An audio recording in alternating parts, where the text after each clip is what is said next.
सत साहिब सतगुरुदेव की जय। बंदी छोड़ कबीर साहिब जी की जय। बंदी छोड़ गरीबदास जी महाराज जी की जय। स्वामी राम देवानंद जी गुरु महाराज जी की जय हो।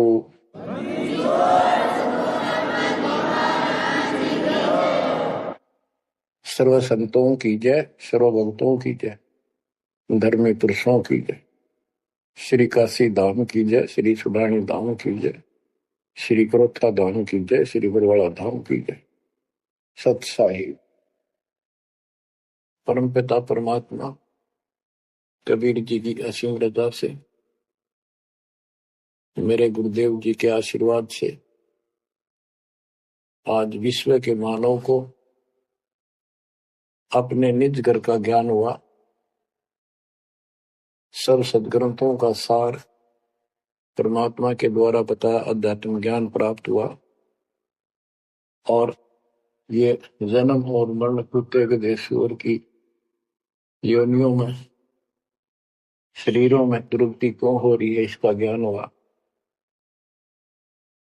और आपको ये भी ज्ञान हुआ हमारा भगवान कौन है। आपको ये भी जानकारी हुई कि यहां से छुटकारा होगा कैसे। ये सब ज्ञान सतगुरु से होता है। तो दास जब भी मालिक को याद करता है तो अपने गुरु जी के एक एक वचन जो मुख्य तौर पर सुनाए गए थे तुरंत आत्मा में लगते हैं जाके और उनकी विशेष याद बनती है और कबीर जी की ये बातें याद आती है। अमरवाणी कबीर सतगुरु के उपदेश का लाया एक विचार, जय सतगुरु मिलते नहीं जाते नरक द्वार। नरक द्वार में दूत सब करते खिंचातान, उनसे कबू नहीं छूटता फिर फिरता चारों खानी। कबीर चार खनी में भरमता, कबहू न लगता पार। सौ फेरा सब मिट गया मेरे सतगुरु के उपकार। जय जय सतगुरु मेरे की, जय जय सतगुरु मेरे की। सदा साहिबी सुख से बसियो अमरपुरी के डेरे। गुरुदेव की जब ये उपकार याद आता है उसके प्रति अनायास ही अपने आप उसकी जय जयकार करने को आत्मा पुकार उठती है। बच्चों, ये जो ज्ञान दास सुना रहा है सब सदग्रंथों शास्त्रों से प्रमाणित है और खुद परमात्मा स्वयं परमेश्वर बना के ये हमें ज्ञान बताया और फिर अपने बच्चों को ऊपर लेके गए, फिर नीचे छोड़ा। उन्होंने दिल खोल कर सच्चाई बताई, अपने समर्थ की जानकारी दी। उस घर का सुख और यहाँ के नरक का कष्ट याद दिलाया जो सत्य है। आज कोई सुखी नहीं धरती पर। इस बात को आप आसानी से समझ लेना। कबीर साहब कहते झूठे सुख को सुख है मान रहा मनमोद। एक छोटा सा गुजारा हो गया, अफसर बढ़ गया, नौकरी लग गई, कार होगी, कोठी होगी, माचा माचा करे। कल को मृत्यु के बाद वही कुत्ता बनकर उस कोठी के बाहर बैठेगा, कोई टूक नहीं डालेगा। ये कष्ट याद रखो जब ये भक्ति बनेगी। वैसे भक्ति हो ही नहीं सकती क्योंकि मनुष्य जीवन के अंदर इतनी राहत मालिक देता है, उसको वो सुविधा खूब मिलती है। जैसे बच्चे स्कूल जाते हैं, पढ़ाई करते हैं, तो माता पिता उनको पूरी सुविधा देते हैं, अपनी स्थिति से बढ़कर, अपनी औकात से भी ज्यादा उन बच्चों पर खर्च करते हैं। और वो बच्चे पढ़ाई ना करके उन पैसों का दुरुपयोग करते हैं, उस समय का दुरुपयोग करते हैं कि तब बकवाद करें, फिल्म देख या खेल में बढ़े रहे। तो अंत में वो फेल होकर के मजदूर लगते हैं। दास हरियाणा की इरिगेशन डिपार्टमेंट के अंदर सिंचाई विभाग में जूनियर इंजीनियर की पोस्ट पे था। तो वहां काम चल रहा था, हम खड़े थे, मजदूर भी थे। हमारा माइनर इरिगेशन का काम था। एक रोड का निर्माण हो रहा था वहीं पर। रोड के निर्माण पर मजदूर वहीं थे। हमारा भी काम उनके पुल बनाकर पार करना था, उस सड़क को निकाल के। वहीं खड़े थे, उनका एक्शन आया और फिर वो चला गया अपना देख दाख के। उस एक्शन के जाने के बाद एक मजदूर कहता है, ये मेरा क्लास फेलो था, मेरा सहपाठी था, मैं बकवादों में बड़ा रहा, पढ़ा नहीं, खेलने जाता, बीच में स्कूल छोड़कर बाहर भाग जाते, और मैं फेल हो गया, ये पास हो गया। देखा जिसकी किसी मोह है, गाड़ी में चलता है, बढ़िया कोठी बना ली है, और मेरे बच्चे वही रेत में पड़े हैं। यूं कह के आंखों में पानी आ। तो वीर साहब कहते, आज 6 दिन पाछे गए, गुरु से किया ना हित, अब पछतावा के करे, चिड़िया चुगी खेत। इसी प्रकार बच्चों, आज आप इस परमात्मा के कॉलेज में, स्कूल में, यदि आप ठीक से नहीं पढ़ोगे, नहीं सत्संग सुनोगे, सेवा नहीं करोगे, दान नहीं करोगे, मर्यादा का पालन नहीं करोगे, फिर ऐसे रहोगे। कबीर साहब कहते हैं, खिड़की दे दे रोवेगी सुरता जब तुम चल लेगी अकेली। हे आत्मा, जिस परिवार को और जिस ठाठ बाट को, जिस राज को, जिस पद को देख कर आज जो भगवान याद नहीं आता, नालायक, यू तेरे साथ नहीं जाएगा। जिस दिन यम के दूध घसीट के ले जाएंगी, टक्कर मारेगी इधर उधर, डड्डा होगी बुरी तरह तरीको होगी सुनेगी। खिड़की दे दे रोएगी सुरता जब तू चल लेगी अकेली। आंख खोल ले। बच्चों, ये साफ बातें हैं, कति स्पष्ट है, 100% सत्य है, 200%, 1000% सत्य है, पर यह आत्मा क्यों ना मानती, यो मन ना मानने देता। तो यो मनाना पड़ेगा। अब इसका तरीका यही है, सत्संग सुनो, मनन किया करो, थोड़ी देर बैठकर सोचा करो। यो नहीं बस सत्संग सुन रहे, बस बंद हुआ फटाफट बातें, वो करूंगा वो करूंगा, कर तो सारा लो। उसके अंदर भी परमात्मा मदद करेगा, तुम्हें लाभ मिलेगा ना। कति सिर पटक लियो, कोई राहत नहीं मिलेगी। अगर यूं सेठ बनते हो तो सारे बन जाते, सारे बाजे बाजे, फिर पल्ला कुछ भी को नहीं। बच्चों, आंख खोल लो बस। मैं तो आखिरी सांस तक ये बोलूंगा, क्योंकि मेरे अंदर तो ये फीड कर दिया मेरे दाता ने, मेरा कर्तव्य बना दिया। मैं अपने कर्तव्य पर उनको बोलूं नहीं। आगे आपकी किस्मत, आपके कर्म, आप कितना इसके ऊपर खरे उतरोगे, कितना इसको फॉलो करोगे। मुंगरी न्योली नाद सुभान गति, लड़े भुजंग हमेश, जड़ी जान नाम जगदीश है, विष नहीं व्यापै शेष। एक वाणी में कितना गजल का ज्ञान भर दिया। न्योल नाद सुभान गति, लड़े भुजंग हमेश, जड़ी जानो जगदीश का नाम है, नाम जगदीश है, विष नहीं व्यापै शेष। एक छोटा सा जानवर होता है, गिलहरी से थोड़ा बड़ा, न्योल, नेवला, और सांप कितना बड़ा होता है, तो कितना बड़ा सांप ताकतवर हो, न्योला उसको मार देता है, उसको पराजित कर देता है। कैसे करता है? उसको पता होता है, वो सर्प को उस समय छेड़ता है जब आस पास कोई वो बूटी होती है, कोई औषधि का पौधा होता है, उसमें से सुगंध श्वास के द्वारा भर के लाता अपने फेफड़ों, और सर्प के सम्मुख होकर उसको छोड़ देता है। उस जड़ी की स्मेल से, उसकी महक से वो सर्प डगमग हो जाता, उसको चक्कर आने लग जाते हैं। उस जड़ी में इतनी ताकत है, वो सर्प को कंडम कर देती है, उसको होश नहीं रहता। तो सर्प फिर भागने की चेष्टा करता है, और नेवला उसकी मुंडी पे बैठकर उसको पकड़ कर ऐसे रगड़ देता है, बार बार श्वास छोड़ता रहता है, वो मर जाता है।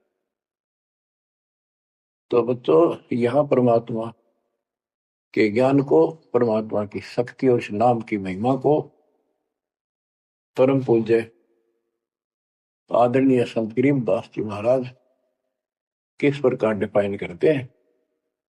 गिरिविन्योल नाद सुभान गति, लड़े भुजंग हमेश, जड़ी जानो नाम जगदीश है, विष नहीं व्याप शेष। के दो ये मंत्र आपको दिए हैं, ये परमात्मा का नाम जो है, ये वो जड़ी है, नाग दमन जड़ी है ये। न्योल नाद सुभान गति, लड़े भुजंग हमेश। के न्योला अपने से कई गुणे ताकतवर सर्प के साथ उस जड़ी की ताकत से लड़ता है, उसको भगा देता है, मार देता है। तो ऐसे ही जो सच्चा नाम को मिले हैं, प्रथम द्वितीय और सारना, ये समझो यह जड़ी है। इन भूत प्रेत और अन्य देवी देवता पितर पुत्र की तो बात छो, मेरे भूत तो छो, इनकी तो गल्ला छोड़ो। अगर काल भी आ जाए ना, विष्णु व्याप शेष, शेष नाग तो सब तो ताकतवर हजार पौनस के, कि इतना ताकतवर काल है। आप इस विधि से लिए हुए मंत्र को, जैसे जिसका नामकंड होगा उससे कोई असर नहीं होने का। मर्यादित भगत बेटा या बेटी, और कोई भी आपत्ति आती है, यम के दूत कोई कष्ट देना चाहते हैं, एक बार सिमरण करो इस सब नाम का। कहते विष नहीं व्याप से इस काल भी मुरझा जाएगा, केरी नाम कबीर है, विषम काल गजराज, दादू भजन प्रताप से सुनकर बाजा गाज। तो बच्चों, इन बातों को ध्यान से याद रखो। आप इतने सुरक्षित हो गए हो, जैसे हाथी पर बैठा दिया जाए तो कुत्ता उसको कोई हानि नहीं कर सकता। तो हाथी के असवार को स्वान काल नहीं खाए, हाथी पर बैठा आप हो, आप परमात्मा की शरण में आ गए तो इतने सुरक्षित हो गए, उसकी रेंज से, पहुंच से इतनी दूर हो गए काल से, जैसे कुत्ता हाथी पर बैठे व्यक्ति को कोई हानि नहीं कर सकता। उसके लिए आपने तन मन शीस ईस अपने पे, तन मन शीस ईस अपने पे, पलम चोट चढ़ावे जब कोई, राम भगत गति पावे हो। जब कोई राम भगत गति पावे होगी, लोक लाज मर्याद जगत की, तन ज्यों तोड़ बगावे।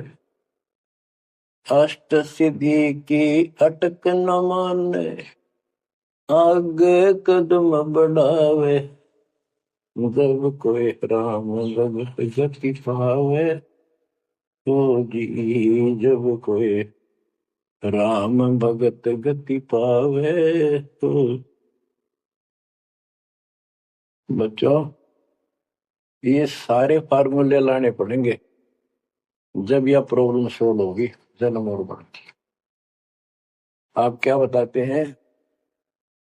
गरीब हंस गवन करते नहीं, मान सरोवर छाड़, कौवे उड़ उड़ जाते हैं, खाते मांसाहार। गिरव मान सरोवर मुक्ति फल, मुक्ता हल के ढेर, कौआ आसन नाम दे भूमि दीन सुमेर। गरीब कौआ रूपी भेख है, ना प्रतीत यकीन, 68 का फल मेट कर बहे दीन बेदीन। गरीब हंस दशा तो साध है, सरोवर है सत्संग, मुक्ता हलवाणी चुबे चढ़त नवेला रंग। और देख कितनी अच्छी व्याख्या की है संत गरीबदास जी ने, कमाल कर दिया।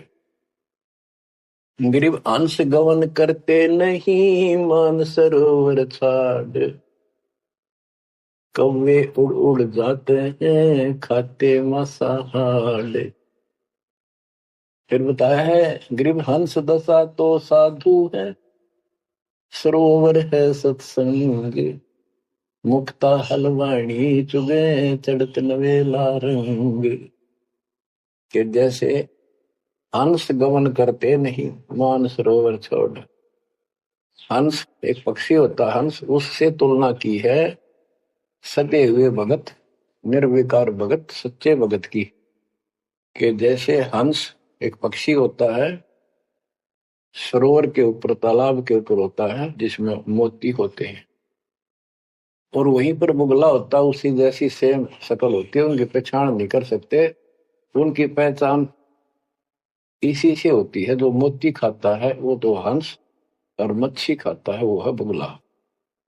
दोनों की सेम आकार शरीर का, ऐसे ही कलर सफेद होता है। और कौवे भी वही होते हैं, मांस मच्छी खाते हैं। हंस वो होता है जो भूखा मर जाएगा, पर मच्छी मांस मेंढकी नहीं खाएगा, मेंढक नहीं खाएगा। इसी प्रकार भगत वो होता है अपने धर्म कर्म पर रहेगा, बकवाद नहीं करेगा, चाहे कुछ भी हो। तो हंस गमन करते नहीं, मान सरोवर छाड़। सरोवर तो सत्संग है, इस सत्संग को सरोवर मानो, तालाब, टैंक, और भगत हंस है, ये इसको छोड़कर जाते थे, यानी परमात्मा की भक्ति त्यागते नहीं। और कौवे उड़ उड़ जाते हैं, जो कौवे जैसे विचारों के स्वभाव के व्यक्ति होते हैं, वो बकवाद करने बिना टेके नहीं। उनको कितनी सुविधा मिल जाए आश्रम में, वो अपने गंदे कर्म बिना टेक नहीं सकते, उनका स्वभाव इतना बिगड़ गया। तो यहाँ कहते हैं, गरीब हंस गवन करते नहीं, मान सरोवर छोड़े, कौवे उड़ उड़ जाते हैं, खाते मांसाहार। यानी बकवाद, विकारी लोग सत्संग नहीं टिकते, छोड़कर चले जाते सत्संग। और हंस दशा तो साधु है, भगत है सच्चे, और सरोवर है सत्संग, मुक्ता हल वाणी चुगे। ये अमृत वाणी रूपी मोती खाते हैं, फिर चलत नवेला रह गए। इस ज्ञान को सुनकर आत्मा में और कसक पैदा होती है, तड़प पैदा होती है भगवान की तरफ, और ज्यादा लगन लगती है। मुक्ता हल वाणी चुगे, ये मुक्त होने की मोती रूपी वाणी चुगते हैं, खाते हैं, सुनते हैं, आत्मा का आहार है। फिर चढ़त नवेला रंग, और अजब गजब आत्मा के अंदर इसका असर होता है, प्रभाव पड़ता है।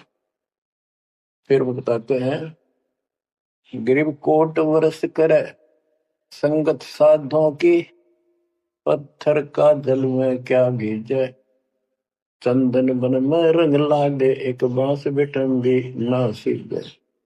गरीबदास जी कितना प्यारी व्याख्या करते हैं कि कोटि वर्ष करे संगत संतों की, सतगुरु की, पत्थर का जल में के भीजे। पत्थर को पानी में डाल दो, कितने में? और तो 100 वर्ष के बाद निकाल लो, उसका कभी असर नहीं। उसको एक दूसरे एक साथ बिठा दो, जब चिंगारी पाटेगी, जबकि पानी से तो सब नरम हो जाते हैं। इसी प्रकार बताया है कि जो निकम्मी आत्मा है, पत्थर हो चुके हैं काल के बकवाद कर करके, वो सत्संग में कितने दिन रहो, उनका कभी असर नहीं हो, उन बकवाद करनी ही करनी। गरीब कोट वर्ष करो संगत साधुओं की, पत्थर का जल में क्या बीजे, और चंदन बन में रंग ला दे, एक बांस बिटम भी ना सीधे। चंदन का एक पेड़ होता है, उसमें से समय निकलती, बहुत सुंदर गुड समय। और आसपास के जितने पेड़ उसके पास होते हैं, उनमें भी उसकी स्मेल से, उनमें भी स्मेल आनी शुरू हो जाती है। अगर उसको काट दिया जाता है दूसरे वृक्ष को, उसकी लकड़ी कहीं ले जाते हैं बाहर, तो उसमें स्मेल आती है, लोग चंदन समझते हैं। और कुछ नकली व्यापारी उनको चंदन के रूप में बेचते भी हैं। कहने का भाव ये है कि सतगुरु के पास रहने से, सत्संग सुनने से अच्छी आत्माओं का तो असर पक्का होगा। लेकिन बांस बिटम भी ना सीधे। बांस का जो होता है पेड़, एक जैसा बांस देखा आपने, ये पेड़ होता है इसका, लंबे लंबे होते हैं, इस पे चंदन का कोई असर नहीं होता। तो जो बांस जैसे कट्टर इंसान है, जिनकी आत्मा गिर चुकी है, मर चुकी है, पूर्ण पे इनका असर नहीं होता। वो ऐसे लोग हैं, संगत माई कुसंगत उपजा, जैसे बल में बांस, आपा किसके आग लगा हुआ कर बनखंड का विनाश। आप क्या बताते हैं, जो सत्संग में आकर भी बकवादी है और उनका असर नहीं हो रहा, वही कर्म बकवादों वाले करते हैं, नाम तोड़ रहे हैं, सार नाम लेकर भी बकवाद करते। कई भक्त हैं, लिखे ऐसे हैं जैसे बहुत बड़े भगत है, बहुत निकट रहते हैं हमारे, और अंत में उनके कर्म इसे गद्दे पावे, हम सोच भी नहीं सकते। तो ये गलतियां हैं, इनको सुधारना पड़ेगा अपने।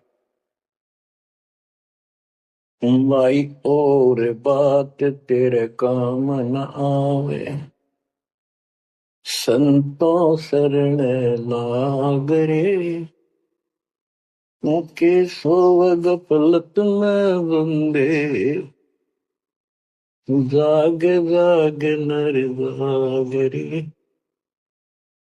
जाग जाग नर जाग,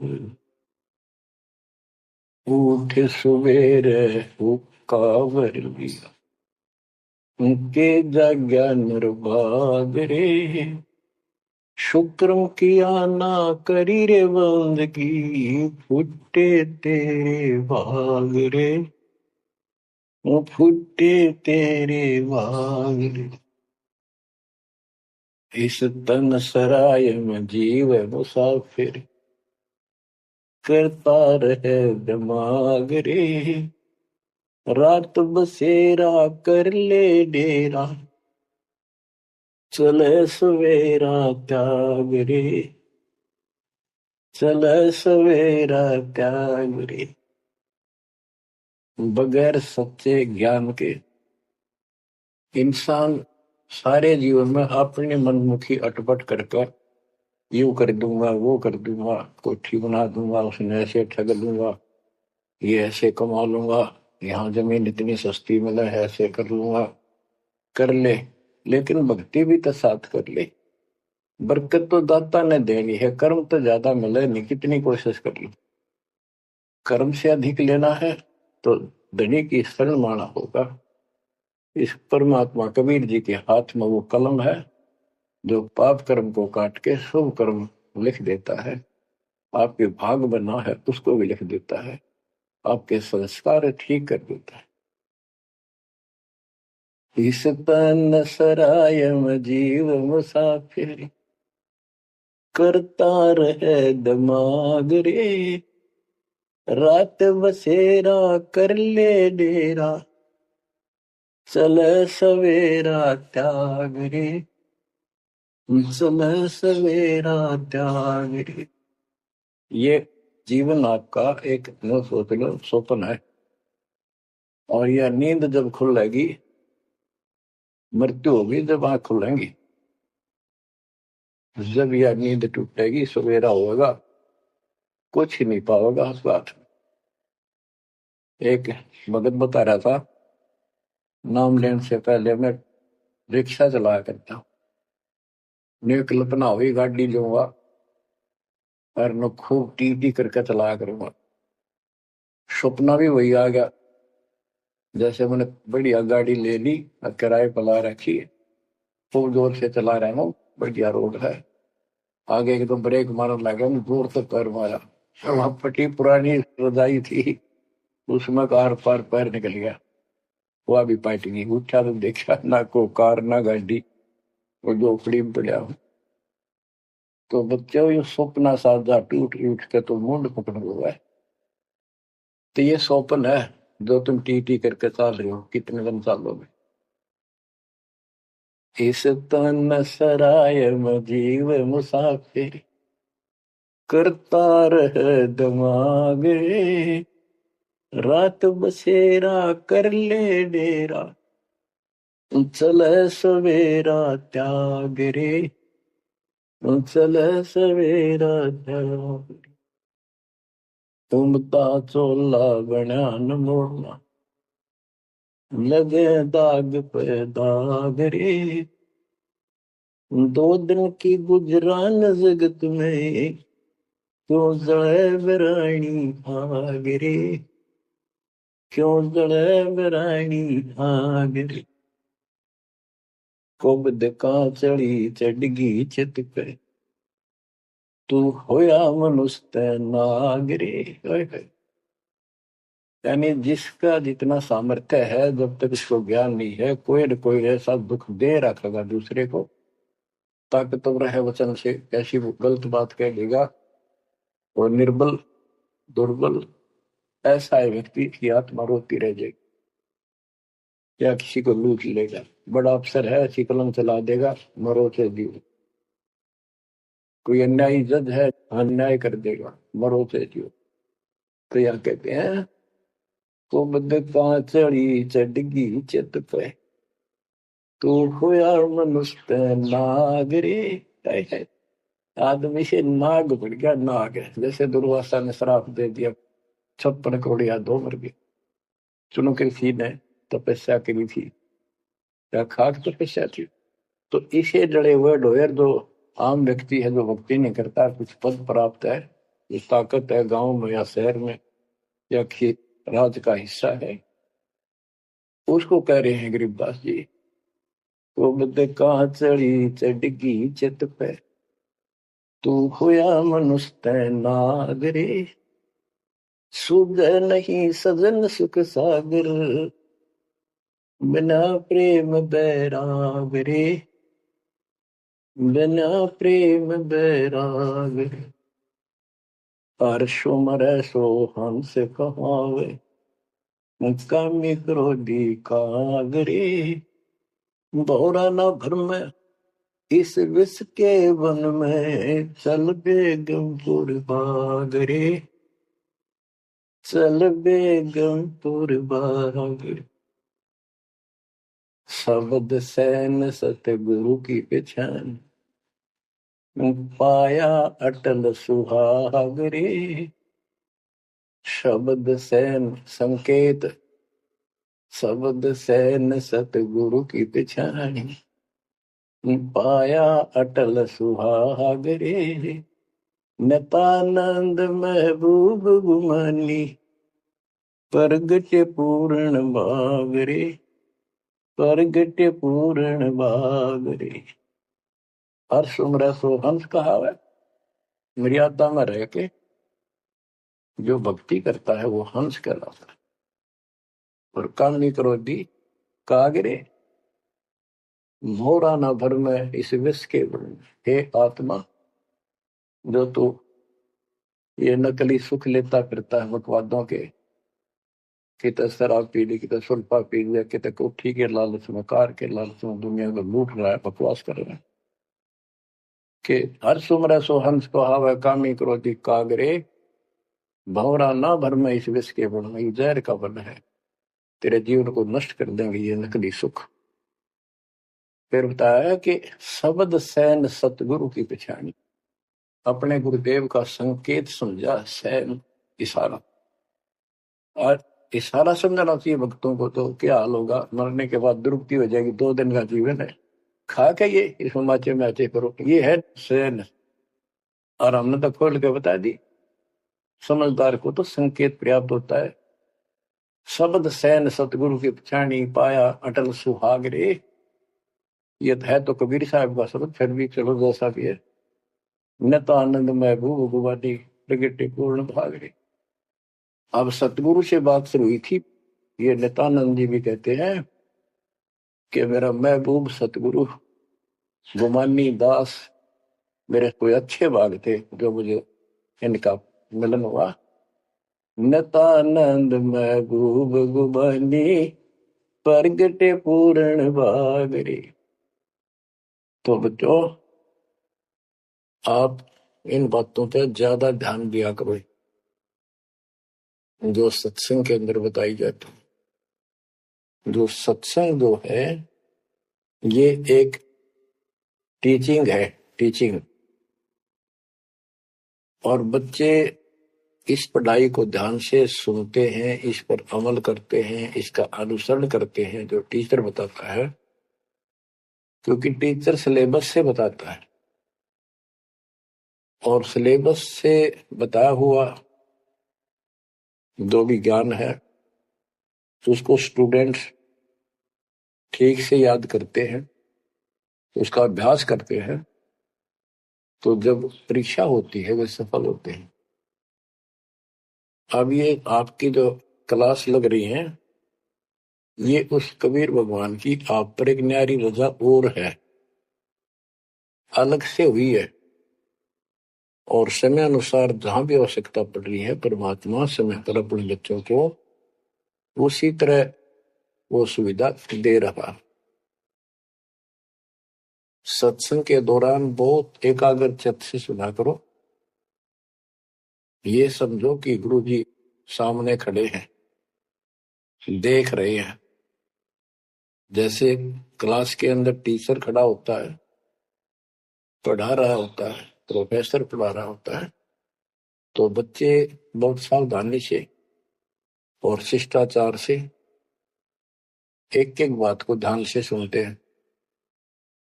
फिर टीचिंग के बाद अपना सामान्य बातें भी करते हैं, नहाना धोना खाना पीना सारा कुछ करते हैं, खेत का काम भी करते हैं, माता पिता का हाथ भी बटाते हैं, करते हैं। लेकिन जो टीचिंग के दौरान उसने सुना है वो भूलना नहीं चाहता, वो उनको अलग से कुछ देगा। और उसके सुनते सुनते सुनते वो एक दिन एमएससी टेक इंजीनियरिंग डॉक्टरी पता नहीं क्या क्या पढ़ाई पढ़कर विद्वान बन जाते हैं। इसी प्रकार आप इस ज्ञान को सुनते रहोगे, सुनना पड़ेगा। हजारों से ज्यादा सत्संग रखे, उनको ऐसे ही सुना करो, 1 घंटा अवश्य लगाओ। दिन में 1 घंटा भी लगाओगे तो भी बहुत कुछ मिलता रहेगा, भूल नहीं पड़ेगी। काल का आपके ऊपर बहुत भयंकर दबाव है, बहुत प्रेशर है। इतना ज्ञान सुनते हो जितना दास चाह रहा है आपके अंदर, वो प्रेरणा अभी बनी नहीं है, पर बहुत कुछ बात लवा लगी है। निकट हो और सुनते रहो। और ये समय निकालना भी मालिक की कृपा है ना, तो कल पता नहीं इस समय को कहाँ बिरान माटी में दुर्गति के अंदर लवा दे, कोई और समस्या खड़ी कर देगा, सारी टेंशन वही दिमाग वहां घूमता रहेगा, या कोई बीमारी हो जाएगी उस पर टेंशन, हॉस्पिटल में पड़े रहेंगे। तो ये परमात्मा की असीम रजा आपके ऊपर है, एक कलम तोड़ कृपा है। और ये बातें कहने सुन की नहीं, ये कर पाड़न की है। ध्यान दो, इस गंदे लोक की स्थिति से आपको पूर्ण रूप से परिचित करा दिया गया है। यहाँ एक पल का भरोसा नहीं, तुम क्यों आंख बंद करके बैठे हो इस गंदे लोक में, इसी व्यवस्था में उलझे रहोगे क्या? ठीक है, अपने अपने रुआ के लिए करना पड़ेगा, करते रहो, पर भगवान की कसक दिल में अलग से रहनी चाहिए आपके। एवं नहीं सुनना, सुना दिया तुमने सुन लिया, थोड़े बहुत मंत्र कर लिए, सुबह दोपहर शाम की आरती कर ली, अच्छी बात है, लेकिन यह कसक पैदा नहीं हुई तो बात फिर अधूरी रह जाएगी। आप क्या बताते हैं? गरीब दरस परस नहीं अंतरा, रूमी वस्त्र बीच, पारस लोहा एक डग, पलटे नहीं अभीच। उदाहरण देते हैं कि जैसे कई भक्त ऊपर से इतने परम भगत दिखाई देते हैं और गुरु जी के कतीजा में बहुत निकट और अच्छी आस्था वाले हैं, लेकिन इससे बात बनेगा नहीं जब तक दिल से नहीं चाहोगे गुरुदेव को और मालिक को। एक उदाहरण दिया है कि दरस परस नहीं अंतरा, रूमी वस्त्र बीच। पारस एक पत्थर होता है, लोहे को टच करते ही सोना बना देता है, चाहे से छूते ही। और कहते हैं लोहे और पारस साथ साथ रखे हैं। यदि एक रूमी वस्त्र बाल जितना पतला कपड़ा, यदि इतना भी बीच में गैप रह गया पारस पत्थर और लोहे के, कितने दिन रखे रहो उसमें कोई चेंज नहीं होगा, कोई परिवर्तन नहीं होगा। इसी प्रकार अपने गुरु और भगवान के प्रति जब तक आपकी आस्था कति दिल से नहीं जुड़ेगी, बिल्कुल दिल से, वो कसक आपको अपने आप महसूस होगी कि इस संसार में आपका कोई नहीं है।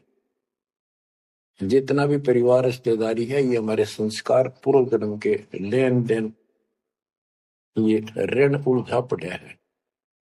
इस ऋण को भी अब दाता आसानी से सुलझाएगा, आपको पता भी नहीं लगने देगा, आपके संस्कार चेंज करेगा, आपके संस्कार बदल देगा, करेगा उसके तो दिल से जुड़ जाएगा, तन मन धन, मन कर्म वचन से मालिक पे समर्पित हो जाएगा।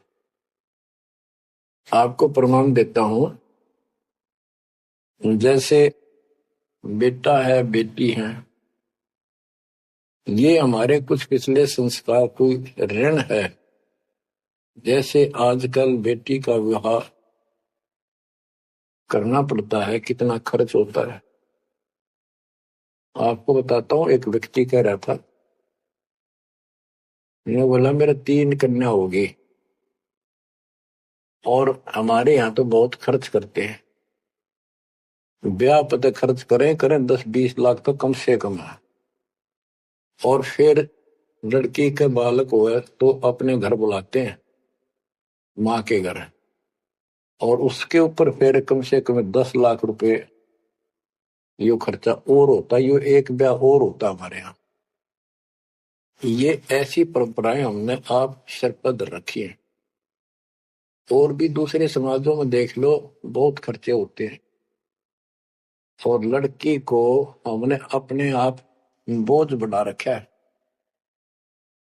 बच्चों, अब परमात्मा ने कैसी कृपा की है, दास ने मालिक का आदेश और गुण अवगुण सारे क्लियर कर दिए कि अभी ऐसा करने से ऐसा हानि, ये करने से ऐसे लाभ।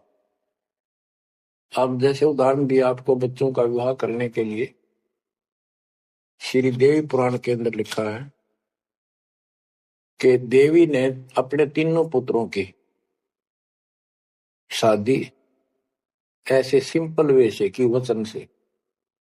3 पुत्री उत्पन्न की, 3 वो पुत्र पहले हो रहे थे, वो वचन से पैदा की, वो अपने संसारिक क्रिया से पैदा किए थे, और तीनों को बुला बुला के कह दिया, ले बेटा यह तेरी पत्नी, ये तो उसका पति, जाओ अपना घर बसाओ। ना कोई बराती था, ना कोई बाती था, ना कोई कढ़ाई चढ़ाई, ना बाजे बजाए। ये बात